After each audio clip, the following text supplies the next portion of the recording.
Sometimes you have to do something out of the ordinary. Sometimes you have to make a way out of no way. We have been too quiet for too long.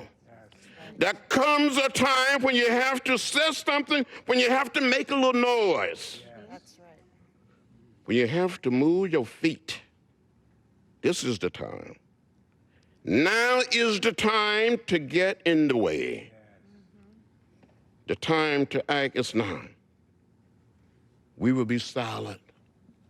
No more. The time for silence is over.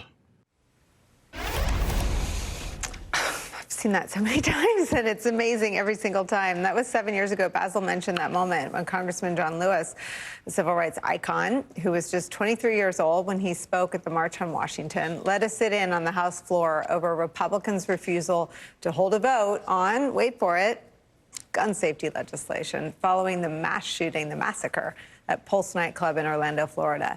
Joining our conversation, one of the two expelled Tennessee Democratic lawmakers, Justin Jones. It's a privilege to get to talk to you. Thank you for making time for us. Thank you so much. We were covering the vote for your expulsion live, and we'd spoken to you the day before. We had some sense of what might be coming down. But your comments were prescient. You talked about the world watching. The world certainly was and is. And so we wanted to ask you what comes next. I think what comes next is really up to the Speaker, Cameron Sexton, because what comes next is still the same demand for our children to live in a community where they don't have to live in fear of these mass shootings, of these weapons of war in our streets. When I saw that video of John Lewis, it made me emotional because I was an intern in Washington when he led that sit-in. I remember sitting outside the House, sitting outside the Capitol building in D.C. until 2, 3 a.m. waiting for them to come out. I'm 27 years old now, formerly was the youngest black lawmaker in Tennessee, and I just know that good trouble is exactly what we were doing. And so thank you for playing that clip of Congressman John Lewis. Representative Gloria Johnson told us the day before the expulsion that HR came to see her and said that if she resigned, she could keep her health care, and that if she was expelled, she would lose it. Did you get the same visit from HR? No, HR did not come to my office. No one came to my office, so we didn't know the rules of how that hearing would go. We didn't understand the process. It was a kangaroo court, and so it seemed like they were making up rules and decisions moment by moment. So no one came to my office, and no one spoke to me until the day of our hearing about 30 minutes before. Can you tell our viewers what rights you do and don't have in the super minority in the Texas legislature, and what, in their view, Tennessee legislature, what in the Tennessee legislature you were not allowed to do? Because I think a lot of people are missing this piece, that you were not allowed to give voice to your own constituents. That seems to most people like the most basic function of a representative in a state legislature. I mean, definitely, again, I'm 27, and you often hear if you want to do something, you can run for office. So I ran for office, was elected, and went into the legislature hoping I could voice these concerns for my district. You were shut down in committee. They don't call on you to speak on bills. They just call the question without any type of deliberation because they have 75 members. We had 24. Now there's only 22 Democrats. I mean, it's a party, and it is a supermajority that is drunk with power. And the world saw yesterday there's no democracy in Tennessee. Our legislature is the opposite. It is autocracy, and it should scare us all.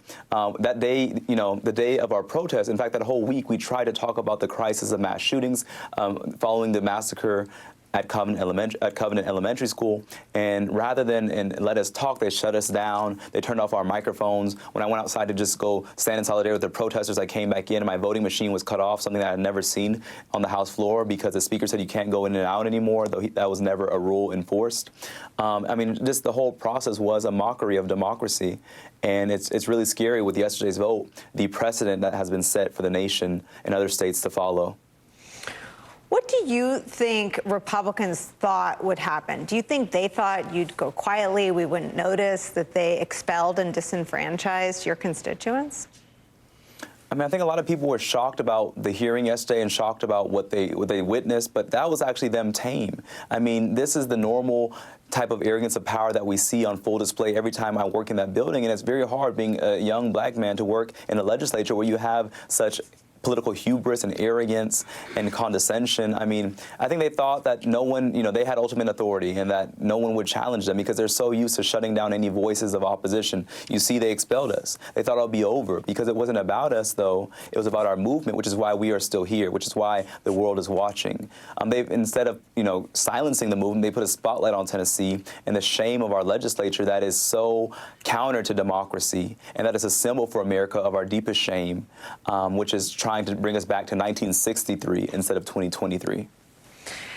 It is clear that we were on the air when your vote was taking place, and shame is what the protesters assembled, and they were all ages. They were male and female. I'm sure many were your constituents, but they seemed to come from all over Tennessee. It is clear that your position on gun safety legislation is the position of the majority of your state. What reforms are necessary for that body to not be so broken that it doesn't even represent the people of Tennessee? I mean, we have a party that has hijacked our democratic process by rigged maps, voter suppression. In Tennessee, 1 in 5 black men can't vote because of felony disenfranchisement. I mean, we have a party that has stolen our democracy, and so that the will of the voters is erased in order to appeal to the NRA and the Tennessee Firearms Association. Just this week, in the aftermath of that mass shooting at Covenant, the Education Committee pushed forward a bill to allow teachers to carry guns in schools, though all the teachers who were there testified against it. I mean, this party is so arrogant, and it's being led by Speaker Cameron Sexton, who is an extremist and who's pushing this very harmful agenda, not just for us, but for our children and generations to come. Your colleague, former Representative Justin Pearson, talked about knowing people who'd lost their lives to gun violence. Gloria Johnson also talked about surviving a school shooting as a teacher. Your state is grieving. I believe when these protests erupted, all the funerals hadn't taken place for the 6 people, 3 9-year-old children who'd been murdered in that school shooting. Was there ever any consideration from the Republicans there to join hands with the Democrats and propose anything that Tennesseans would like to see on the topic of gun safety legislation?